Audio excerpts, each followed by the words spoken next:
Hello दोस्तों, नमस्कार, जय हिंद। स्वागत है आप सभी का हमारे YouTube चैनल पर विजुअल आर्ट हिस्ट्री विद निवी, जहां मिलती है आपको कला से संबंधित संपूर्ण जानकारी। तो आज की वीडियो जो होने वाली है राजस्थानी शैली का द्वितीय भाग है, क्योंकि पहली राजस्थानी शैली से जुड़ा हुआ प्रथम भाग पहला पार्ट हमने आपको दे दिया है।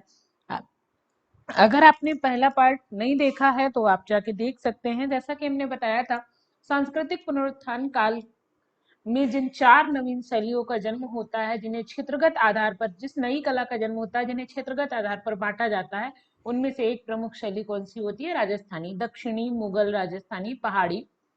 और ये आपकी चारों शैलियां जिनका जन्म ईरानी शैली और भारतीय शैली के मिश्रण से हुआ था, उसमें हम राजस्थानी शैली को पढ़ रहे हैं। राजस्थानी शैली में भी मेवाड़ केंद्र को हमने पढ़ लिया। मेवाड़ शैली के अंतर्गत कौन कौन से अन्य केंद्र आते हैं उनको आज हम पढ़ने वाले हैं। तो आज की वीडियो में बने रहिएगा हमारे साथ और वीडियो को अंत तक देखिएगा, क्योंकि बहुत ही महत्वपूर्ण और एक एक पॉइंट आपके लिए बहुत इंपॉर्टेंट होने वाला है, तो इसलिए आप बने रहिएगा। चलिए तो हम शुरू करते हैं मारवाड़ शैली को। राजस्थानी शैली का द्वितीय महत्वपूर्ण केंद्र जो है वो है मारवाड़ शैली के नाम से जाना जाने वाला केंद्र।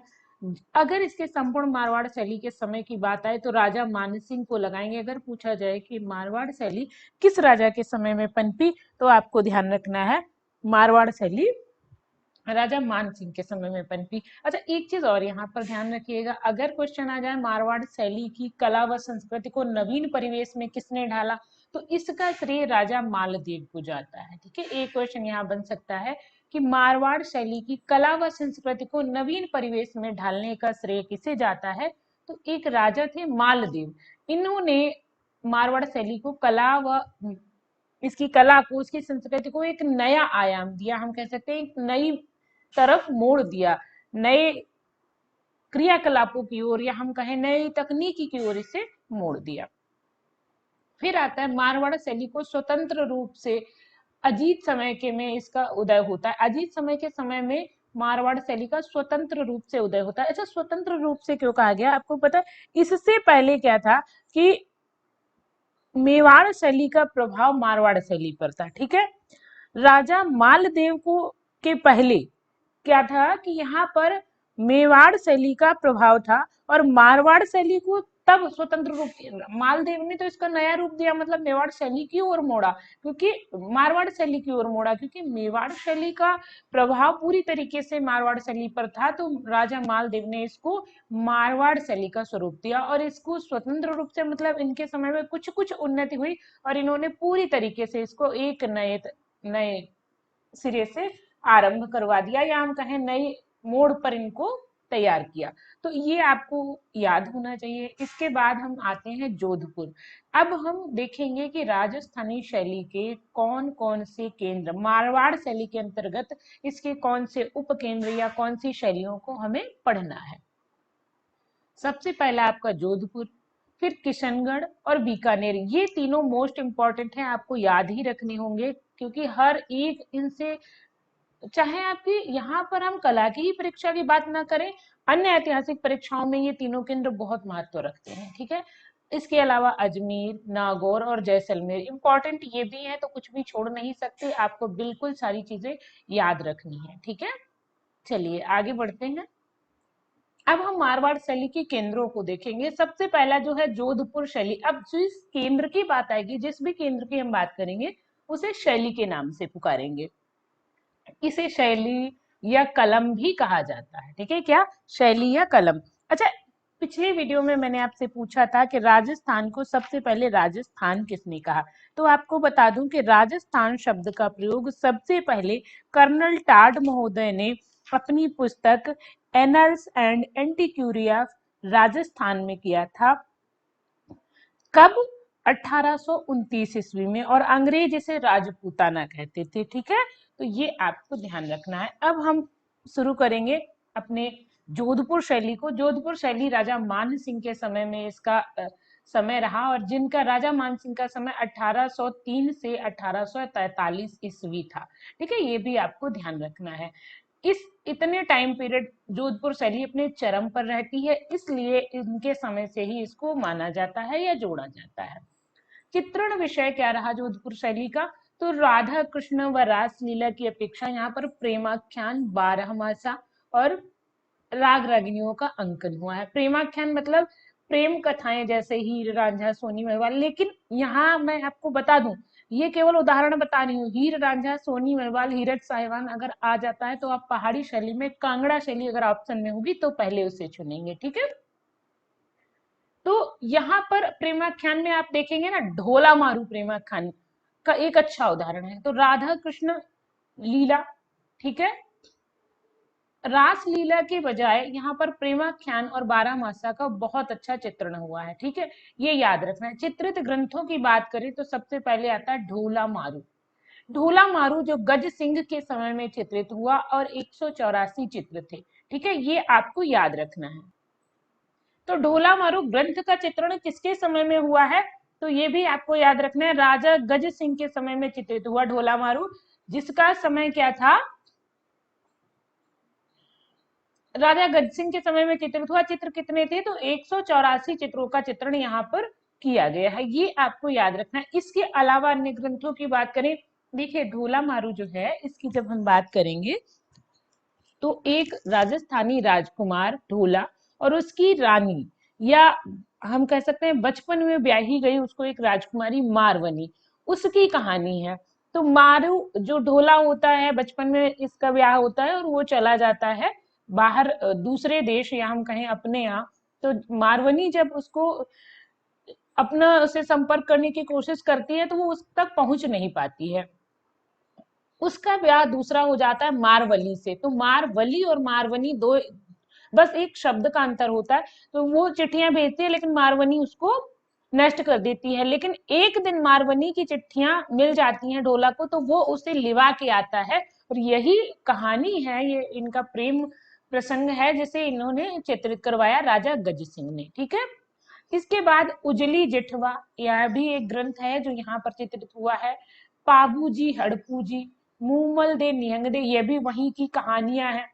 रामायण, बारहमासा, गीत गोविंद, रसिक प्रिया, रसराज, पंचतंत्र, कामसूत्र, भागवत पुराण, ये सारे ग्रंथों का चित्रण आपको जोधपुर शैली में मिलता है।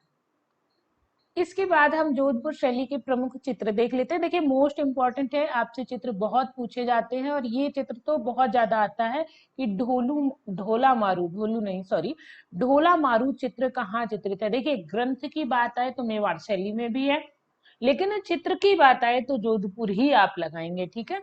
जोधपुर में यह चित्र चित्रित है। एक क्वेश्चन और आता है, राजा रानी किस पर सवार हैं, तो आपको याद रखना है राजा रानी ऊंट की सवारी करते हुए। अभी मैंने आपको कहानी तो सुनाई दी है ना, कि वो अपनी मारवनी को विदा करा के ले जाता है। तो यहाँ आप देख सकते हैं राजस्थानी क्षेत्र है, रेतीले पहाड़, और ये आपके ढोला और पीछे इनकी मारवनी।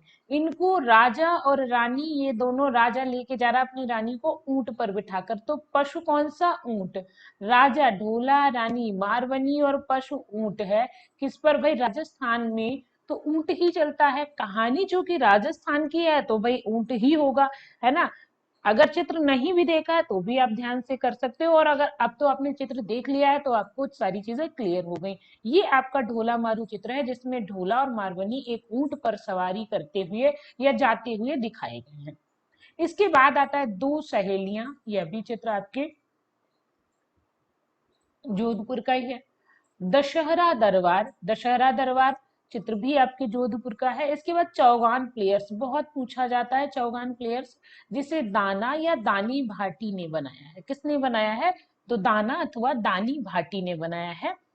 तो एक चीज यहाँ पर देखेंगे, आपकी स्क्रीन पर जो दूसरा चित्र दिख रहा है ये क्या है, ये चौगान प्लेयर्स है। चौगान एक खेल होता है जिसमें घोड़े पर सवार होकर बहुत सारे घुड़सवार अपनी स्टिक से एक बॉल को, यहाँ पर आपको एक गेंद दिख रही होगी, ठीक है, एक बॉल को एक होल में पुल करना होता है। तो बॉल को मारते हुए अपने घोड़े को संभालते हुए उसे खेलते थे। पुराने राजाओं का ये गेम था, ठीक है। पुराने हम कहें या राजवंशों के टाइम यह गेम था। तो आप यहाँ देखेंगे कुछ स्त्रियां हैं। ऐसे ही एक चित्र है चांद बीवी पोलो खेलते हुए। आपको बताना है ये चांद बीवी पोलो खेलते हुए कहाँ चित्रित है। तो बिल्कुल कंफ्यूज मत होइएगा चौगान प्लेयर्स में और चांद बीवी पोलो खेलते हुए में, दोनों में, ठीक है। तो यहाँ जब आप देखेंगे तो बहुत सारे राजा और रानियां, देखिए पोशाक में बहुत अंतर नहीं होता था राजस्थानी, तो यहाँ पर देखेंगे कुछ रानियां खेल रही हैं, ठीक है, पोलो।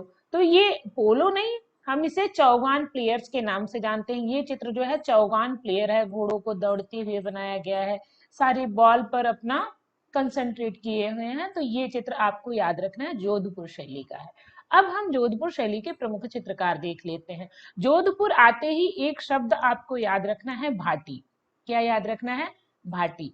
अगर चित्रकार के आगे भाटी लगा है तो आप जोधपुर लगा दीजिए। अब मान लीजिए कि भाटी नहीं लगाया, खाली नाम दे दिया कि ये चित्रकार कहाँ का है, तो आपको उनके नाम याद रखने पड़ेंगे। सबसे पहले नाम आता है दाना भाटी या दानी भाटी, फिर अमरदास भाटी, ठीक है,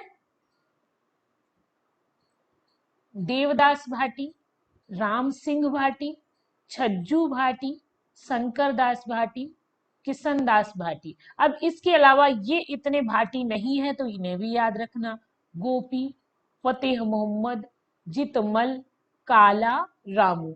अगर भाटी तो आपको याद ही हो गया कि जोधपुर से अगर भाटी है तो जोधपुर का है, अगर नहीं है तो आप खाली नाम भी याद रखिए, दाना, अमरदास, देवदास, राम सिंह, छज्जू, शंकरदास, किशनदास, गोपी, फतेह, जीतमल, काला, रामू, ऐसे याद रखिए, ठीक है। कैसे? अमरदास, देवदास, शंकर दास, किशन दास, ये 4 दास हो गए, ठीक है। फिर राम सिंह, छज्जू, गोपी, फतेह, जितमल, काला, रामू, सारे क्लियर हो जाएंगे आपके। ये आपको याद ही रखने हैं, ठीक है। भाटी जितने थे, अगर क्वेश्चन आ जाए भाटी चित्रकार कहाँ चित्रण करते थे, तो आपको याद रखना है आपके जोधपुर शैली में काम करते थे, मारवाड़ शैली के अंतर्गत, ठीक है।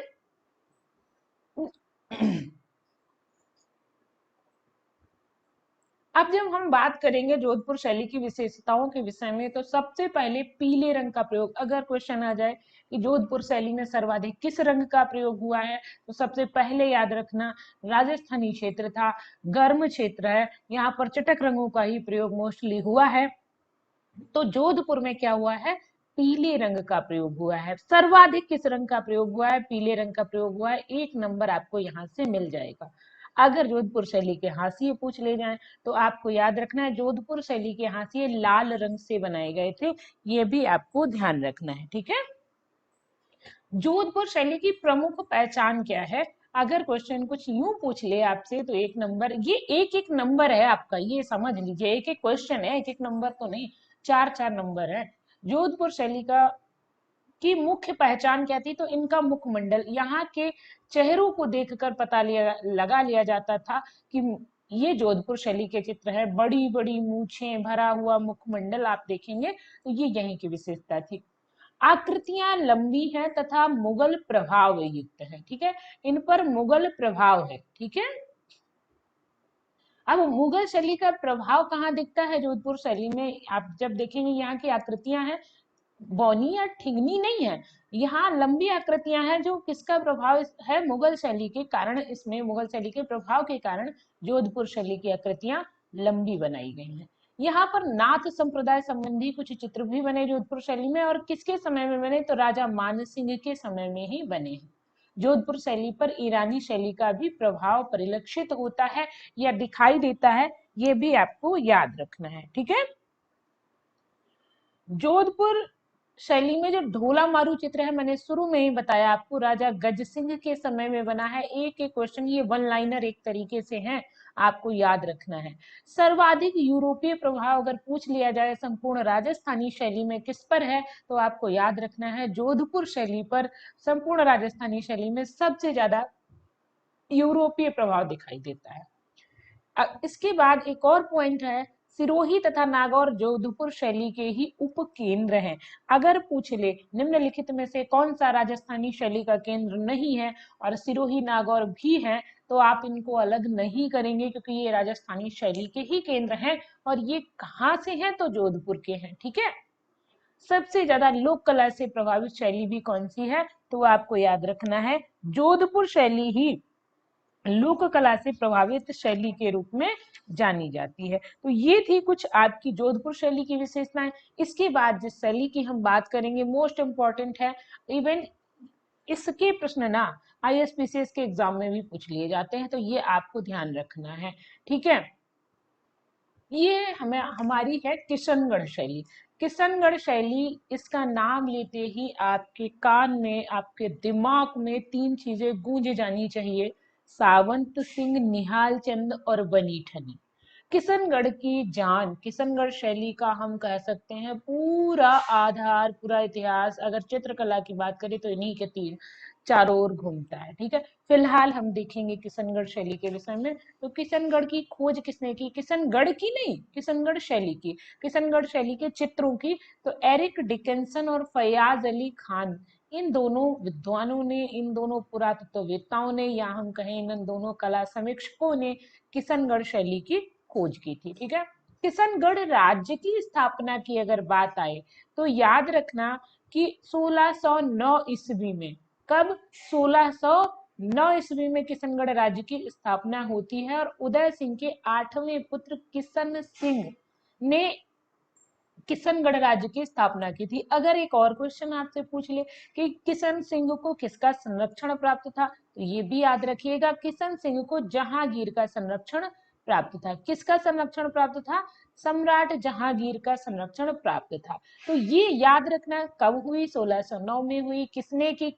किशन सिंह ने की। किसके पुत्र ने की? उदय सिंह के 8वें पुत्र, मतलब उदय सिंह के 8वें पुत्र किसने? किशन सिंह ने की। अब किसका संरक्षण प्राप्त था? तो जहांगीर का संरक्षण प्राप्त था। क्लियर एक एक चीज। इसके बाद हम बढ़ेंगे, किशनगढ़ शैली को संरक्षण किसने दिया? किशनगढ़ शैली को मतलब किशनगढ़ के चित्रों को संरक्षण देने वाला कौन था? तो शास्त्रमल, जगमल, हरि सिंह, मान सिंह और राज सिंह, ये सब राजा, ये सारे सम्राट, या हम कहें सारे राजाओं ने किशनगढ़ शैली को संरक्षण तो दिया, पर ये इसको इसके चरम तक नहीं ले जा पाए। ठीक है, हाँ, ऐसा भी नहीं है कि कला को बिल्कुल नकार दिया औरंगजेब की तरह, चित्रकार इनके समय में काम करते रहे, लेकिन कोई विशेष, जैसे हम बनी ठनी की बात करें, ऐसी कोई चित्रकारी यहाँ पर नहीं मिली।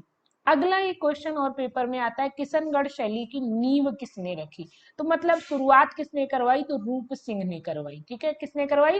रूप सिंह के समय में इसकी नींव रखी गई थी। लेकिन अगर पूछे किशनगढ़ शैली का आरंभ, किशनगढ़ शैली का स्वर्ण काल, किशनगढ़ शैली का चरम काल, किशनगढ़ शैली का जन्म तक आ जाता है कई बार, तो आप सावंत सिंह को लगाएंगे। नींव की बात आती है तो आप इन्हें लगाएंगे। देखिए, इन्होंने नींव रख दी, या हम कह सकते हैं एक आधे चित्र बने, लेकिन उसको विधिवत रूप से शुरू करवाने का काम किसने किया? तो सावंत सिंह ने किया, राजा सावंत सिंह। आपको यहाँ पर एक नाम और बताना है सावंत सिंह का। अगर सावंत सिंह ऑप्शन में ना हो और इनका दूसरा नाम दे दिया गया हो, तो आप क्या नाम बताएंगे? जल्दी से बताइए, राजा सावंत सिंह का दूसरा नाम क्या था? अन्य किस नाम से ये जाने जाते थे? अब हम देखेंगे किशनगढ़ शैली के चित्रित ग्रंथ, किन ग्रंथों का चित्रण हुआ है। तो किशनगढ़ शैली में मोस्टली दो ग्रंथ ही बहुत महत्वपूर्ण है। एक तो है गीत गोविंद, जिसका चित्रकार कौन था? लाडली दास। याद रखो, किशनगढ़ में लाडली ने गीत गाए, किशनगढ़ में लाडली ने गीत गाए। लाडली होती है हमारी राधा जी। ठीक है, किशनगढ़ कृष्ण के सामने, ठीक है, किशनगढ़ में या किशन के सामने लाडली जी ने गीत गाए, मतलब गीत गोविंद का चित्रण किसने किया? लाडली दास ने किया। अच्छा, ये बताइए, ये गीत गोविंद के लेखक कौन है? आपको कमेंट में बताना है, जल्दी कमेंट करिए कि गीत गोविंद के लेखक कौन है। इसके बाद आता है भागवत पुराण। भागवत पुराण का चित्रकार कौन था? निहाल चंद था। अब निहाल चंद था, तो ये निहाल चंद तो बहुत इंपॉर्टेंट है आपकी पूरी कला में, निहाल चंद की बड़ी विशेषता है। पूरे सावंत सिंह के समय में निहाल चंद की बड़ी विशेषता है, तो ये भी याद रखना। चित्रण विषय क्या रहा भाई? आप ध्यान रखो कि जो आपके सावंत सिंह थे, जिनका उपनाम क्या था? नागरी दास, ये भगवान कृष्ण के उपासक थे, या हम कहें वैष्णव धर्मानुयायी थे। अब जब कृष्ण का उपासक राजा है, और क्योंकि चित्रकार राजा के ही मन का चित्रण कर रहे हैं, तो क्या बनाएंगे? तो राधा कृष्ण की प्रेम लीला का अंकन हुआ है। ठीक है, क्या हुआ है? राधा कृष्ण की प्रेम लीला का अंकन कहाँ हुआ है? तो किशनगढ़ शैली में हुआ। संपूर्ण राजस्थानी शैली में राधा कृष्ण की प्रेम लीलाओं का ही अंकन किया गया है। देखिए निहाल चंद भी बहुत इंपॉर्टेंट है आपकी कला में, तो इसके विषय में भी थोड़ा जान लेंगे, लेकिन इससे पहले यहाँ के प्रमुख चित्रों के विषय में जान लेते हैं। सबसे पहले किशनगढ़ शैली का मोस्ट इंपॉर्टेंट चित्र, मोस्ट मोस्ट मोस्ट इंपॉर्टेंट चित्र, इससे कोई ना कोई क्वेश्चन आ ही जाता है, तो आपको याद रखना है बनी ठनी। अगर बनी ठनी भूल गए ना तो आप समझ लीजिए कला का आधा सार भूल गए। तो बनी ठनी सावंत सिंह के समय में चित्रित किस शैली से संबंधित है? किशनगढ़ शैली से। इवन आप देखेंगे ना हर परीक्षा में इनसे क्वेश्चन आ जाते हैं। तो बनी ठनी का चित्रकार कौन था? निहाल चंद। अब आपसे यहाँ पर क्वेश्चन है निहाल चंद का पूरा नाम क्या था? ठीक है, निहाल चंद की अगर हम बात करें ना तो निहाल चंद के दादा यहाँ के राजाओं के दरबार में चित्रण कार्य करते थे। ठीक है, कौन? निहाल चंद के दादा जो है यहाँ के दरबार में चित्रण कार्य करते थे, जिनका नाम था सूरध्वज मूलराज। ये दिल्ली से आकर राजा मान सिंह के दरबार में चित्रकार नियुक्त हुए थे। ये मूलराज का पोता जो था आपका निहाल चंद, इन्होंने ही बनी ठनी का चित्रण किया। लगभग 1760 ईस्वी में इसका चित्रण किया गया। ठीक है, 1760 ईस्वी में किसका चित्रण किया गया? तो बनी ठनी का चित्रण निहाल चंद के द्वारा किया गया। इसे भारत की मोनालिसा, अच्छा ये कई जगह अलग अलग लोग देते हैं, तो वाचस्पति गैरोला, आपके राय कृष्ण दास और अलग अलग विद्वानों ने कई लोग अलग अलग नाम देते हैं। तो आपको बता दूं किन किन के नाम आते हैं। वाचस्पति गैरोला और आपके राय कृष्ण दास, इनके नाम, और सॉरी कृपाल सिंह शेखावत का, ओसी गांगुली का और एरिक डिकेंसन का नाम यहाँ पर आता है बनी ठनी को मोनालिसा कहने के लिए। ठीक है, ये आपको याद रखना है। बनी ठनी को मोनालिसा किसने कहा है? कृपाल सिंह शेखावत। वाचस्पति गैरोला नहीं, मेरे दिमाग में पता नहीं क्यों ये आ रहे हैं। तो कृपाल सिंह शेखावत, ठीक है, ओसी गांगुली और एरिक डिकिंसन ने क्या कहा है? इसे भारत की मोनालिसा। इनके तीनों के नाम आते हैं, तो आपको ध्यान रखना है। ठीक है, सावंत सिंह के दरबार की गायिका दासी थी। अब ये भी जान लो कि ये दिल्ली से आई थी। ठीक है, ऐसा मानते हैं कि यह दिल्ली से आई थी, दिल्ली की एक दासी थी। कौन कौन था? आपकी बनी ठनी। थोड़ा इसके विषय में जान लेते हैं। ये रसिक बिहारी उपनाम से साहित्यिक रचनाएं लिखती थी बनी ठनी। ठीक है, राधा के रूप में इसे निहाल चंद्र ने चित्रित किया और अन्य नाम इसका क्या था? नागरी। अब कनेक्शन बिठाओगे जब आप, तो ये क्योंकि दिल्ली से आई थी तो नगर से आई थी, तो नगर में रहने वाली मतलब नागरी। नागरी माने चतुर भी होता है और शहर की निवासिनी वो भी होता है, तो नागरी इसलिए इसका नाम रखा गया। ठीक है, क्यों ये नगर से आई थी? क्योंकि राजस्थान की स्त्रियां बहुत मोटा पर्दा करती थी और उनका चेहरा भी लोगों को मुश्किल से दिखता था।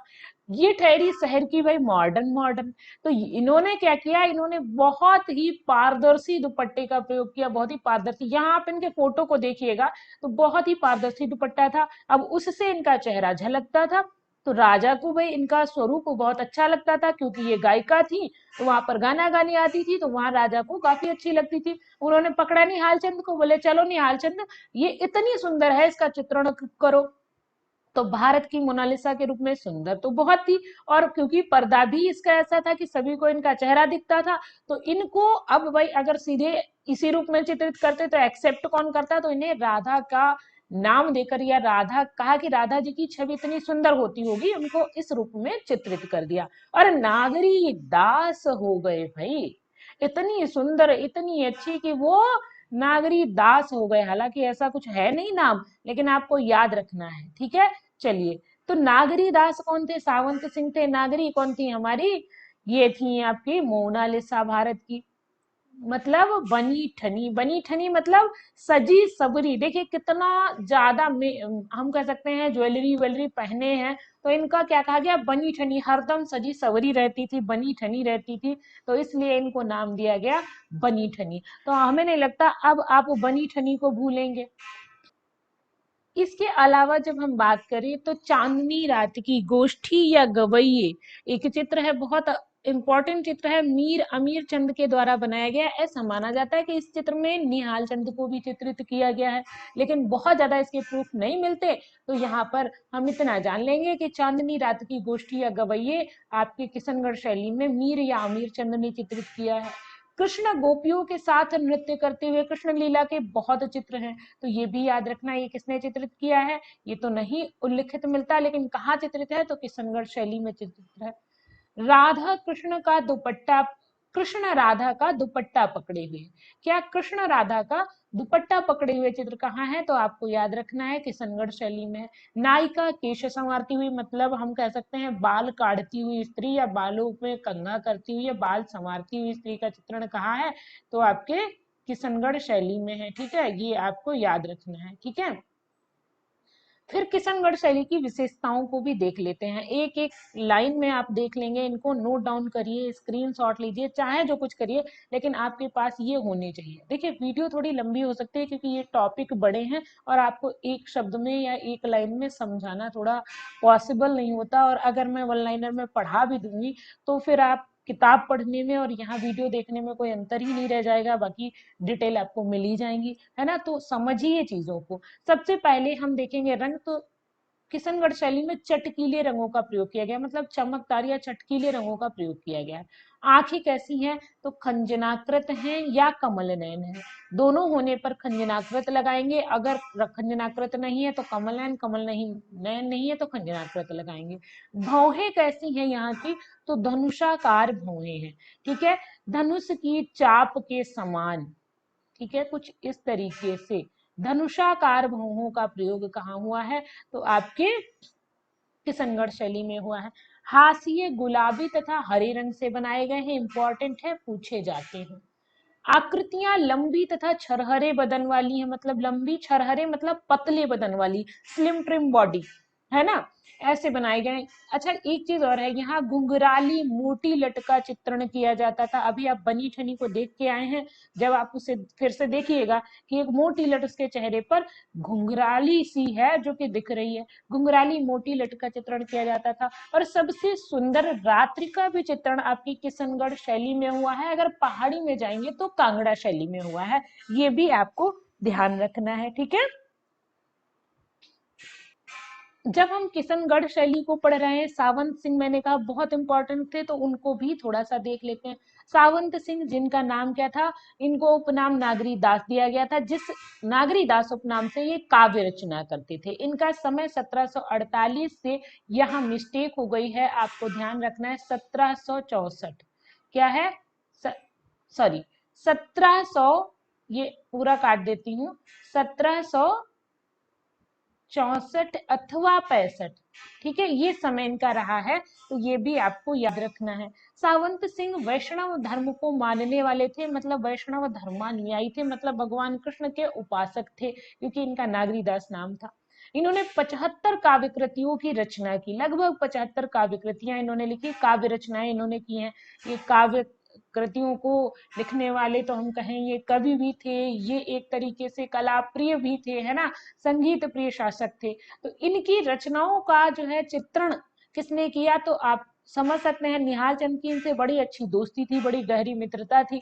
ठीक है, इनके मन का काम पूरा निहाल चंद करते थे, तो रचनाएं कौन करता, चित्रित करता, तो निहाल चंद ने की, और किस नाम से की, तो नागर समुच्चय नाम से की। फिर नागर, तो ये नागर का बड़ा गहरा संबंध है भाई किशनगढ़ से, याद रखिएगा। चलिए, रचनाएं कौन कौन सी इन्होंने लिखी, तो बिहारी चंद्रिका, रसिक बिहारी, ठीक है, मनोरथ मंजरी, रसिक बिहारी, वो कौन कविताएं लिखती थी रसिक बिहारी नाम से, बताओ जल्दी, बिहारी चंद्रिका, मनोरथ मंजरी, रसिक रत्नावली, तो ये सभी रचनाएं सावंत सिंह की हैं, ये आपको याद रखना है। अब किशनगढ़ शैली के प्रमुख चित्रकारों को देख लेते हैं। निहाल चंद मोस्ट इंपॉर्टेंट प्रमुख था किशनगढ़ शैली का चित्रकार, फिर लाडली दास, नाना राम, ठीक है, नाना राम, सीताराम, पदम श्री, भवानी दास, सूरजमल, रामनाथ, अमरू या अमीर या मीरचंद, कुछ भी आ जाए, ये आपका किशनगढ़ शैली का चित्रकार है। फिर देवराज, देवराज भी आपके किशनगढ़ शैली का चित्रकार था। तो कितने चित्रकार थे, निहाल चंद, लाडली दास, नानाराम, सीताराम, पद्मश्री, भवानी दास, सूरजमल, रामनाथ, मीर अमीर या अमरू चंद, देवराज, ये सब चित्रकार किशनगढ़ शैली के चित्रकार थे। तो किशनगढ़ के बाद हम चल रहे हैं बीकानेर की सैर करने, और भाई सैर करते करते जिन लोगों ने लाइक ना किया हो वो कर दीजिएगा। तो चलिए हम घुमाते हैं अपने बीकानेर, आपको बीकानेर की कला से आपका परिचय कराते हैं। बीकानेर शैली की जब हम बात करें तो बीकानेर की स्थापना मारवाड़ शासक राव जोधा जी के पुत्र, ये बड़ा कंफ्यूजन रहता है, यहाँ देखना है, राव जोधा जी के पुत्र थे कौन? बीका जी। वो बीका जी नमकीन वाले नहीं, एक राजा थे, ठीक है। राव बीका जी, जिन्होंने 1488 ईस्वी में बीकानेर की स्थापना की थी, ठीक है। तो बीकानेर शैली का आरंभ किसके समय में हुआ? याद रखिए, राय सिंह के समय में। कौन था? राय सिंह। राजा राय सिंह के समय में बीकानेर शैली का आरंभ होता है। बीकानेर की स्थापना बीका जी ने की थी, ये तो क्लियर है।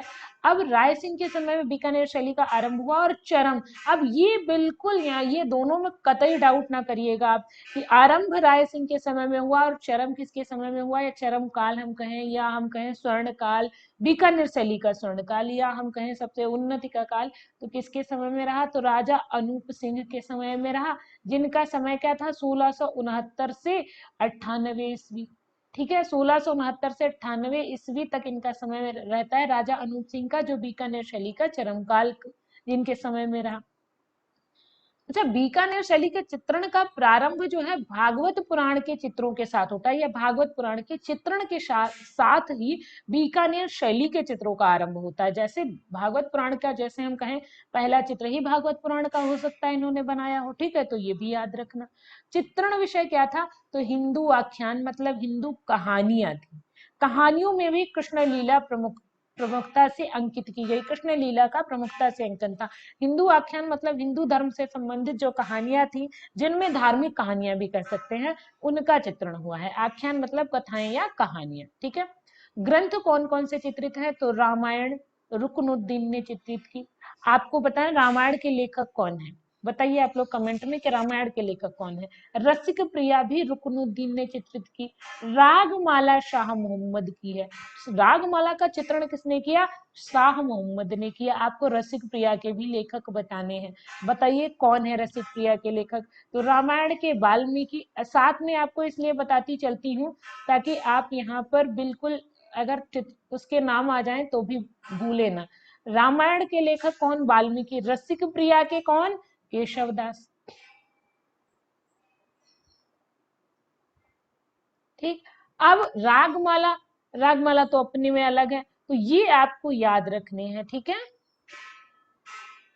अगला जो हमारा बिंदु है वो है बीकानेर शैली के प्रमुख चित्रकार। तो आपको इनका स्क्रीनशॉट लें या आप इनको नोट डाउन करें। आपके पास इनके नाम अगर हैं तो बहुत अच्छी बात, नहीं है तो आप लिख लीजिएगा, नोट्स बना लीजिएगा और तैयार कर लीजिएगा। और हाँ, कुछ लोग कह रहे थे पीडीएफ दे दो, तो पीडीएफ मैं एक दिन कोशिश कर रही थी, तो अभी मुझे ज्यादा पीडीएफ लैपटॉप से भेजने की जानकारी नहीं है, इसलिए मैं आपको नहीं भेज पा रही। मैं धीरे धीरे सीख लूंगी तो आपको सारी पीडीएफ दे दूंगी, ठीक है। लेकिन तब तक आप खुद नोट्स बनाइए, खुद के बने हुए नोट्स भी बहुत बेहतर होते हैं। मैं आपको स्क्रीन पर एक एक चीज क्लियर समझा देती हूँ, और लिखा भी काफी अच्छा स्पष्ट होता है ताकि आपको बिल्कुल कंफ्यूजन ना हो। तो प्रमुख चित्रकारों की जब हम बात करेंगे बीकानेर शैली के, रुकनुद्दीन, सहाबुद्दीन या रुकनुद्दीन का पुत्र। सहाबुद्दीन कौन था? यह रुकनुद्दीन का पुत्र था। किसका पुत्र था? रुकनुद्दीन का। अगर क्वेश्चन आ जाए सहाबुद्दीन किसका पुत्र था? रुकनुद्दीन का। अगर क्वेश्चन आ जाए रुकनुद्दीन का पुत्र कौन था, तो सहाबुद्दीन था, ठीक है। चित्रकार अगला नाथू, रामलाल, अब्दुल्ला, लूफे, शाह मोहम्मद, अली रजा, हसन रजा, रहीम खां, कासिम, उमरानी। तो ये सब चित्रकार जो है कहाँ के हैं? तो आप देखेंगे बीकानेर शैली के हैं। अब इससे एक चीज यहाँ पे स्पष्ट हो गई कि बीकानेर शैली में मोस्टली मुस्लिम चित्रकारों ने काम किया है, ठीक है। तो ये भी आपको ध्यान रखना है। चलिए, ये नाथू और रामलाल को निकाल के बाकी आप देखेंगे ना तो सारे लगभग जो है आपके सब मुस्लिम चित्रकार हैं, ये पूछा जाता है। रुकनुद्दीन व अली रजा दोनों ने ही बीकानेर शैली को जन्म दिया था। अब क्वेश्चन आ जाए कि बीकानेर शैली को जन्म किसने दिया, तो याद रखिए रुकनुद्दीन तथा अली रजा ने बीकानेर शैली को जन्म दिया। अब हम बीकानेर शैली के प्रमुख चित्रों की बात कर लेते हैं। फुलझड़ी छोड़ती हुई नारी, जिसका चित्रण किसने किया? ईसा ने किया। चित्रकार कौन है? ईसा है। गुलदस्ता लिए हुए नायिका, कहाँ का चित्र है? बीकानेर शैली का। नायिका की छवि है, बीकानेर शैली का चित्र है। स्त्री बच्चे से खेलते हुए चित्र कहाँ का है? बीकानेर शैली का है। कृष्णा ऑन स्विंग, या झूला झूलते श्री कृष्ण, चित्र किसका है? नूरुद्दीन ने चित्रित किया, बीकानेर शैली का चित्र है। और ये संग्रहित कहाँ है? तो राष्ट्रीय संग्रहालय नई दिल्ली में संग्रहित है, ये भी आपको याद रखना है।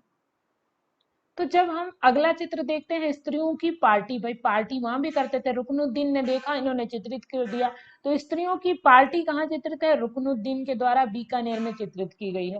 गोवर्धन पर्वत धारण किए हुए कृष्ण, इसका चित्रकार शहाबुद्दीन है। यहाँ पर मैं आपसे एक क्वेश्चन पूछती हूँ कि गोवर्धन पर्वत धारण किए हुए कृष्ण के बाल रूप का अंकन कहाँ मिला है? इतना हिंट दे देती हूँ कि मेवाड़ शैली के केंद्र पे मिला है। मैंने आपको पिछली वीडियो में बताया भी था, आपको कमेंट करना है। राधा कृष्ण और हनुमान, ये चित्र थोड़ा अलग है, क्योंकि देखिए हनुमान जी हुए राम के समय में, अब यहाँ राधा कृष्ण के समय में हनुमान जी को दिया गया है, तो चित्र अलग है, बीकानेर से संबंधित है, याद रखिएगा आप लोग, ठीक है। इसके बाद हम बीकानेर शैली की विशेषताएं देख लेते हैं, ठीक है। देखिए वीडियो थोड़ी लंबी हो सकती है, तो प्लीज वीडियो को पूरी देखिएगा अगर आपको पूरी जानकारी चाहिए, ठीक है। और अगर जानकारी अच्छी लगती है तो शेयर भी कर दिया करिए वीडियो को। नए हैं तो सब्सक्राइब कर लीजिएगा, ऐसे ही आपको चैप्टर वाइज पूरी वीडियो उपलब्ध कराती रहूंगी। ऊंट की खाल पर चित्रण कहाँ हुआ है? तो बीकानेर शैली में हुआ है, ये भी ध्यान रखना। किवाड़ की जोड़ी पर देवी देवताओं का अंकन कहाँ मिलता है? तो बीकानेर शैली में मिलता है, ठीक है। भवन व गुंबदों का अंकन कहाँ हुआ है? तो आपके बीकानेर शैली में हुआ है। बंदी हाथियों का या बंद हाथियों का और राजाओं का बहुत मात्रा में या बहुतायत मात्रा में चित्रण कहाँ मिलता है? तो बीकानेर शैली में आपको मिलता है। बीकानेर शैली में आंखें कैसी थी? तो याद रखना मृग नयनी थी। हिरनी की सी गोल मटोल सी आंखें कहाँ है? तो आपको याद रखना है मृग नयनी आंखें हैं कहाँ? बीकानेर शैली में। ये भी आपको ध्यान रखना है। भाई इतनी सुंदर तो मैं नहीं बना सकती, लेकिन हिरनी की सी सुंदर आंखें कहाँ है? तो बीकानेर शैली में प्राप्त हुई है, ये भी आपको याद रखना है। अधिकांश चित्र मैंने बता ही दिया मुस्लिम चित्रकारों के द्वारा बने हैं। मुगल शैली की छाप किस शैली पर मिलती है? तो यहाँ भी अभी हम देखे जोधपुर पर भी मिलती थी, मुगल शैली की छाप बीकानेर शैली पर भी मिलती है। मुगल व दक्षिणी शैली का प्रभाव बीकानेर शैली पर है। क्वेश्चन आ जाए बीकानेर शैली पर किसका प्रभाव है? तो याद रखना मुगल व दक्षिणी शैली का प्रभाव है। बीकानेर के उद्भव का श्रेय किसे जाता है? तो ये भी याद रखना बीकानेर शैली के उद्भव का श्रेय उस्ताओं को जाता है। किसको जाता है? उस्ताओं को जाता है। ये उस्ता कौन थे? बहाउक संतों के संपर्क में आने के कारण, ये जिन्होंने इस्लाम धर्म अपना लिया था। उस्ताद या उस्ताद ये चित्रकार को कहते हैं, लेकिन उस्ताओं जो बहाव संतों के संपर्क में आने के कारण इस्लाम धर्म को अपना लिया था इन्होंने, वो थे उस्ताद, ठीक है। तो ये भी आपको याद रखना है। इसके बाद जो शैली आती है वो अजमेर शैली है। देखिए अजमेर से बहुत ज्यादा पूछा नहीं जाता, लेकिन जो इंपॉर्टेंट है वो मैंने आपको यहाँ बता दिया। अजमेर की स्थापना 700 ईस्वी में अजय पाल चौहान ने की थी। किसने की थी? अजय पाल चौहान ने की थी। कब की थी? तो 700 ईस्वी में की थी। किसकी? अजमेर शैली की स्थापना। ए याद रखना, ठीक है। प्रमुख चित्र एक ही है, पाबूजी की छवि है, ठीक है। बाबूजी नहीं है यहाँ, पाबूजी, पाबूजी की छवि है, ठीक है। यहां लिख देती हूं, ठीक है। पाबूजी की छवि है जो कि कब चित्रित हुई? तो 1698 ईस्वी में। किसने चित्रित की? तो चांद ने चित्रित की। चांद कौन था? चित्रकार था, ठीक है। कौन था? चित्रकार था अजमेर में। प्रमुख चित्रकारों की बात करें तो सबसे पहले चांद ही आता है जो मोस्ट इंपॉर्टेंट है। इसके अलावा तैयब, माधोदीन, साहिबा, अल्लाह बख्श और एक और है उसना, ठीक है। तो ये चित्रकार जो हैं आपके अजमेर शैली के चित्रकार हैं। अजमेर शैली के विषय में भी कुछ इंपॉर्टेंट चीजें हैं जो आपको ध्यान रखनी है। वन लाइनर टाइप में, राजस्थान की कुंजी अजमेर शैली को किसने कहा है? तो किसने कहा है? कर्नल टाड महोदय ने कहा है। वही कर्नल टाड महोदय जिन्होंने annuls and antiquities of Rajasthan नामक पुस्तक में सबसे पहले राजस्थान शब्द का प्रयोग किया था। हिंदुओं का पवित्र स्थल पुष्कर कहाँ स्थित है? तो अजमेर में स्थित है, याद रखना, ठीक है। भारत का एकमात्र, अब और मंदिर भी बन गए हैं, लेकिन तब जिस समय शुरू शुरू में जब पुस्तकों में लिखा जाता था तो भारत का एकमात्र ब्रह्मा जी का मंदिर अजमेर में ही था, ठीक है। अजमेर शैली अधिकांश चित्र, अजमेर शैली के चित्र किस कहाँ संग्रहित हैं? तो कुंवर संग्राम सिंह संग्रहालय जयपुर में संग्रहित हैं। देव राज्य आ जाए जयपुर है, संग्रहालय क्या है? कुंवर संग्राम सिंह संग्रहालय। अब यहाँ पर एक पॉइंट और याद कर लो, कुंवर संग्राम सिंह संग्रहालय कहाँ स्थित है? तो जयपुर में स्थित है। ठीक है, इसमें किसके चित्र है? अजमेर शैली के चित्र है।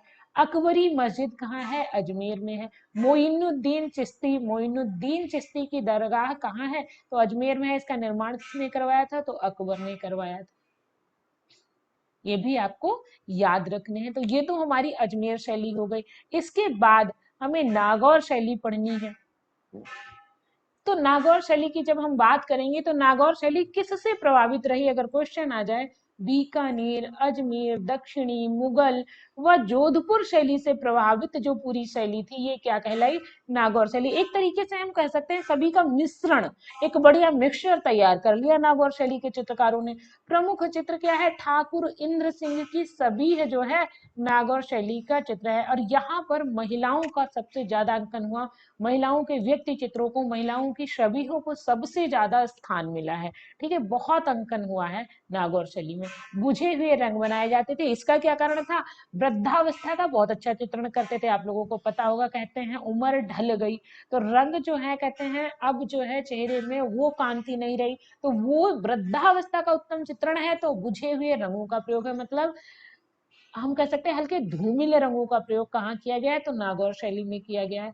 पारदर्शी वेशभूषा है। अगर किसी राजा को बनाया है, उसको कुछ इस तरीके से उसका शरीर अगर बनाया, तो उसको जो चोंगा पहनाया गया है, यहाँ पटका बांधने के बाद एक तो ऐसे करके उनका अंदर पैजामी टाइप का पहना देते थे, और उसके ऊपर जो चोंगा बनाते थे, जो वेशभूषा थी, वो पारदर्शी थी, मतलब उससे सब आर पार दिखता था। तो ये भी आपको याद रखना है। नीचे की ओर लटकी हुई सफेद मूछें, भाई वृद्ध हो गए हैं तो अब मूछें भी तो ऐसे नहीं रहेंगी ना। तो अब मूछें कैसी बनाई गई हैं? कुछ इस तरीके से लटकी हुई सफेद, बहुत ही सुंदर मूछें। वृद्धावस्था का उत्तम चित्रण है ना। लटकी हुई सफेद मूछों का अंकन कहाँ हुआ है?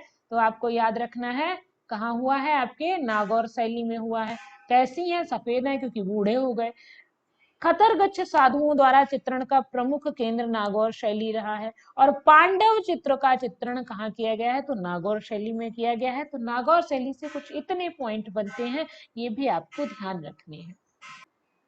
इसके बाद अंतिम पड़ाव पर हम पहुंच चुके हैं पूरी राजस्थानी शैली के पूरे मेवाड़ केंद्र को। अभी पूरी नहीं कहेंगे, इसके बाद जो आपको वीडियो मिलेगी वो हड़ौती की होगी और उसके बाद ढूंढार की। ठीक है, हड़ौती छोटा केंद्र है लेकिन ढूंढार भी बड़ा है, जैसे आपका मेवाड़ और मारवाड़ था। तो मारवाड़ शैली के अंतर्गत ही एक केंद्र और आता है जैसलमेर। अब जैसलमेर में सारे चित्र हमें कहाँ मिलते हैं? तो हवेलियों में मिलते हैं। कहाँ मिलते हैं? हवेलियों में मिलते हैं। तो इसलिए इंपॉर्टेंट क्या है? हवेलियां हैं। ठीक है, ये पूछ ली जाती हैं। तो जैसलमेर में कौन कौन सी हवेलियां हैं आपको याद रखना है? बादल महल, पटवों की हवेली, नथमल की हवेली और सालिब सिंह मेहता की हवेली। ये सभी हवेलियां कहाँ है? तो आपके जैसलमेर में है। अब लास्ट में आपके लिए एक क्वेश्चन है कि जंतर मंतर का निर्माण किसने करवाया? ठीक है, जो जयपुर में आपका उधर जंतर मंतर है, इसका निर्माण किसने करवाया आपको बताना है। आज के लिए हम इतना ही यहाँ रखते हैं। अगली वीडियो में फिर मिलेंगे राजस्थानी शैली के अगले पार्ट के साथ, मतलब ढूंढार शैली के साथ। तो आज की वीडियो आपको कैसी लगी जरूर बताइएगा। अगर चैनल पर नए हैं तो कर लीजिएगा सब्सक्राइब, वीडियो को कर दीजिएगा लाइक और वीडियो को ज्यादा से ज्यादा शेयर करिएगा, ताकि जो लोग भी तैयारी कर रहे हैं उनको भी इससे कुछ लाभ हो। अगर वीडियो आपको थोड़ी भी सार्थक लगती है तो शेयर कर दिया करिए। Thank you, thanks for watching.